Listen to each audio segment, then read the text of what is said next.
அஸ்ஸலாமு அலைக்கும் friends, welcome to அழகான சமையலறை.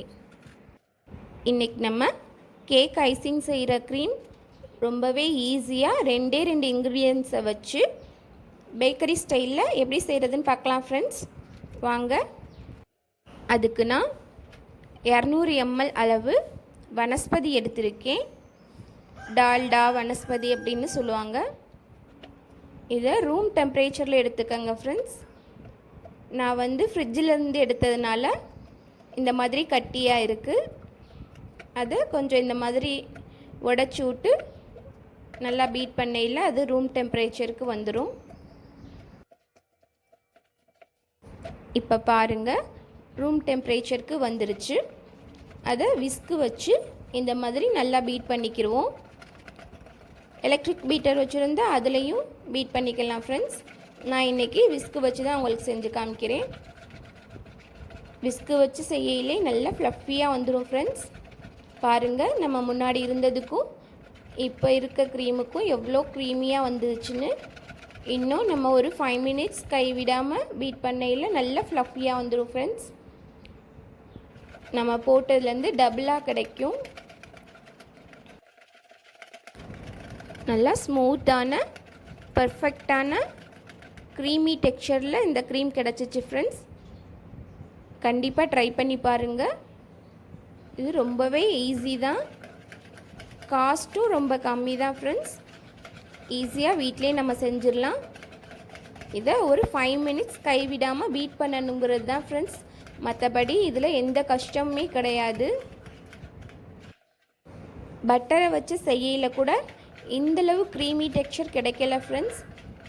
ஆனால் இதில் நல்ல பர்ஃபெக்டான க்ரீமி டெக்ஸ்சர் கிடச்சிச்சு. பாருங்கள், விஸ்கு மட்டும் வச்சு நம்ம நல்லா பீட் பண்ணி க்ரீமி டெக்ஸ்சர் கிடச்சிருச்சு. இதில் இந்த மாதிரி ஸ்டிக் பீக் வரணும் ஃப்ரெண்ட்ஸ். இதுதான் கரெக்டான கன்சிஸ்டன்சி. இப்போ இதோட சுகர் பவுடர் சேர்த்துடலாம். ஐசிங் சுகர் இருந்தாலும் அதை சேர்த்துக்கங்க ஃப்ரெண்ட்ஸ். நான் 2 கப் டால்டாவுக்கு 2 கப் ஐசிங் சுகர் சேர்த்துருக்கேன். ஆனால் இது கொஞ்சம் நார்மலான ஸ்வீட்டில் தான் இருக்கும் ஃப்ரெண்ட்ஸ். உங்களுக்கு வேணும்டா 2 கப்புக்கு 3 கப் சுகர் பவுடர் சேர்த்துக்கங்க. கரெக்டான அளவாக இருக்கும். பவுடர் சுகரை ஒவ்வொரு கப்பாக இதில் மிக்ஸ் பண்ணி பீட் பண்ணிவிட்டு அடுத்த கப் சேர்த்துக்கலாம் ஃப்ரெண்ட்ஸ்.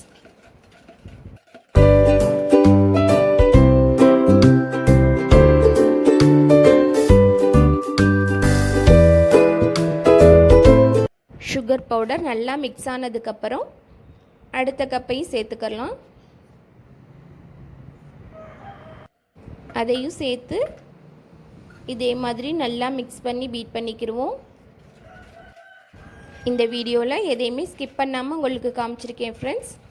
அப்போ தான் எவ்வளோ டைம் எடுக்குதுங்கிறது உங்களுக்கு தெரியுங்கிறதுக்காக நான் ஸ்கிப் பண்ணவே இல்லை. வெறும் 10 நிமிஷத்தில் நம்மளோட கேக் ஐசிங் ரெடி ஆயிரும் ஃப்ரெண்ட்ஸ். ரொம்பவே ஈஸி தான், கண்டிப்பாக ட்ரை பண்ணுங்கள். நான் அடுத்தடுத்த வீடியோஸில் பட்டர் வச்சு எப்படி க்ரீம் செய்கிறது, இன்னும் நிறைய மெத்தடில் க்ரீம் செய்கிறத நான் அப்லோட் பண்ணுறேன் ஃப்ரெண்ட்ஸ். மறக்காமல் நம்ம சேனலை சப்ஸ்கிரைப் பண்ணி வச்சுக்கோங்க, ரொம்பவே யூஸ்ஃபுல்லாக இருக்கும். இப்போ நம்மளோட கேக் ஐசிங் ரெடி ஆயாச்சு.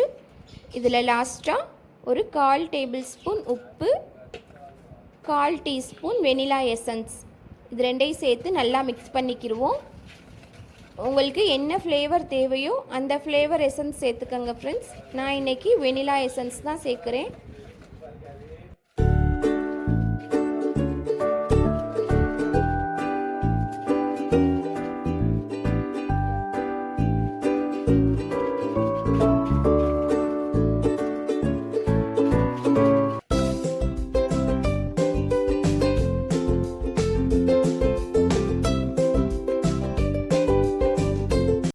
சால்ட்டும் வெனிலா எசன்ஸும் கேக் க்ரீமோட நல்லா மிக்ஸ் ஆகிற மாதிரி ஒரு 2 minutes நல்லா பீட் பண்ணிக்கிறோம் ஃப்ரெண்ட்ஸ். இப்போ நல்லா பீட் பண்ணியாச்சு. நம்மளோட கேக் க்ரீம் ரெடி ஆயிருச்சு. பாருங்கள் எந்தளவு ஸ்மூத்தாக க்ரீமி டெக்ஸ்சரில் இருக்குன்னு. இப்போ நான் அதை உங்களுக்கு செக் பண்ணி காமிக்கிறேன் பாருங்கள். இதை பைப்பிங் பேக்கில் போட்டு ஸ்டார் நாசில் போட்டிருக்கேன். பைப்பிங் பேக், நாசில்ஸ் எல்லாமே ஹோம்மேட் ஃப்ரெண்ட்ஸ்.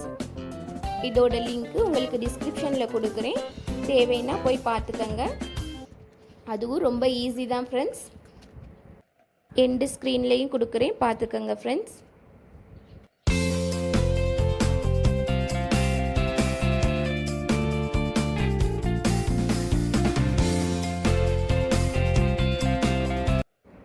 ரெண்டே இன்க்ரீடியன்ட்ஸை வச்சு நம்ம சூப்பரான கேக் க்ரீம் ரெடி பண்ணியாச்சு ஃப்ரெண்ட்ஸ்.